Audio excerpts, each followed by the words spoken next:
In the 15th century, Pope Nicholas V issued two papal bulls, Dum Diversus in 1452 and Romanus Pontifex in 1454, that would shape the course of history. These documents didn't just permit the enslavement of non-Christians in Africa.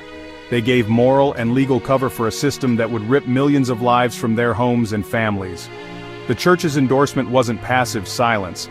It was an active blessing that set the stage for 4 centuries of exploitation. Behind every decree were real people, children, women, and men whose stories we'll bring to light.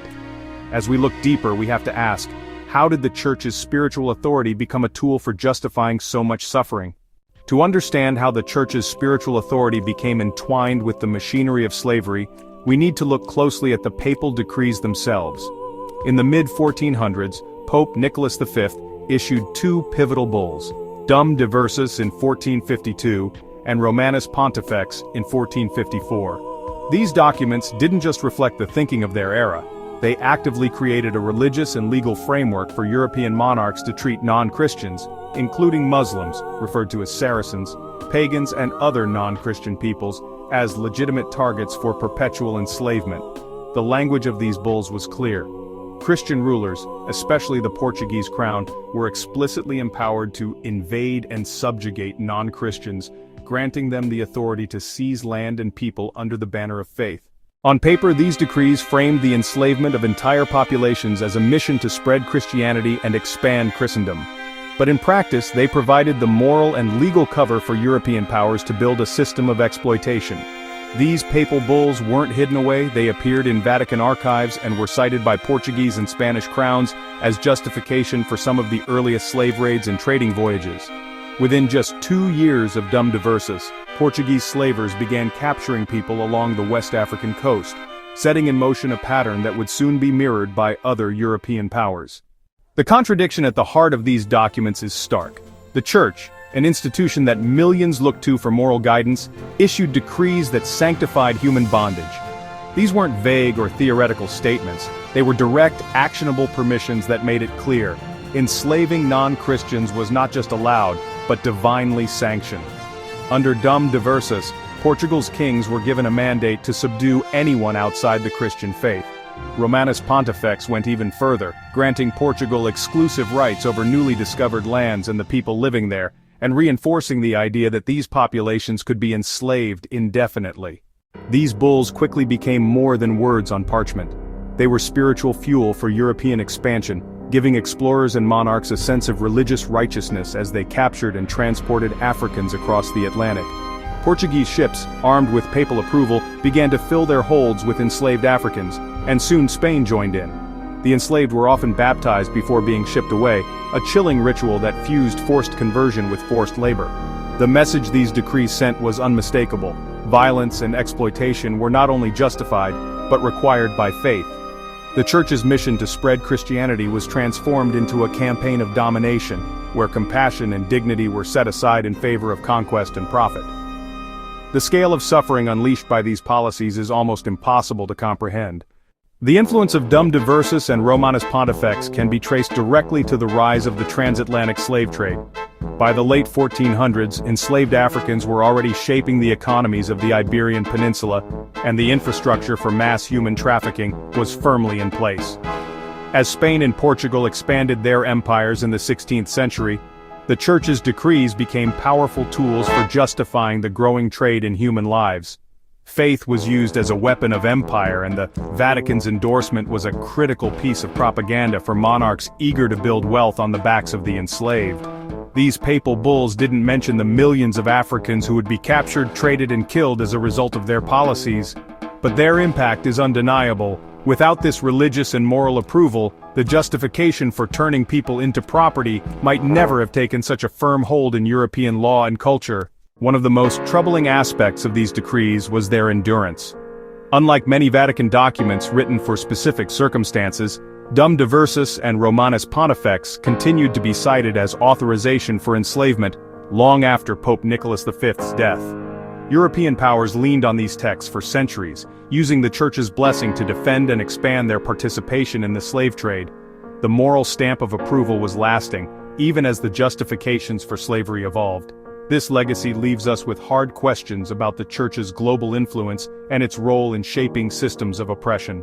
The weight of these papal bulls isn't just measured in their historical context, but in the precedent they set for the Church's involvement in economic and political exploitation. Yet the Church's role didn't end with words and decrees. The next layer of this story reveals just how deeply its institutions became entangled with the profits and daily realities of slavery itself.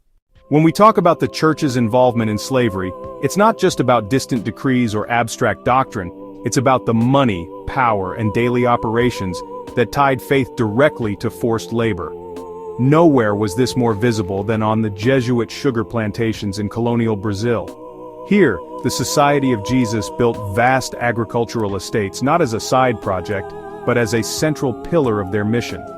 These plantations were staffed by thousands of enslaved Africans, whose labor produced the sugar that funded Jesuit schools, churches, and missionary work across the continent. The scale of this operation was staggering.